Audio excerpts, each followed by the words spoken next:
இயேசு கிறிஸ்துவின் இன்ப இனிய நாமத்தில் வாழ்த்துகிறோம். இன்றைய வேத வசனம்: என் கண்மலையும் என் மீட்பரும் ஆகிய கர்த்தாவே, என் வாயின் வார்த்தைகளும் என் இருதயத்தின் தியானமும் உமது சமூகத்தில் பிரீதியாய் இருப்பதாக. சங்கீதம் 19:14.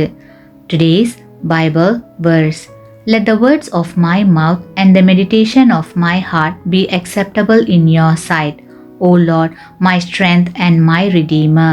Psalms 19:14. எதிரிகளையும் துரோகிகளையும் நம்மால் என்ன செய்ய முடியும் என திகைக்கிறீர்களா? அவர்களின் துரோகத்தால் துன்பப்படுகிறீர்களா? அவர்களின் செயல்களை குறித்து கவலைப்படுகிறீர்களா? கவலைப்படாதீர்கள்.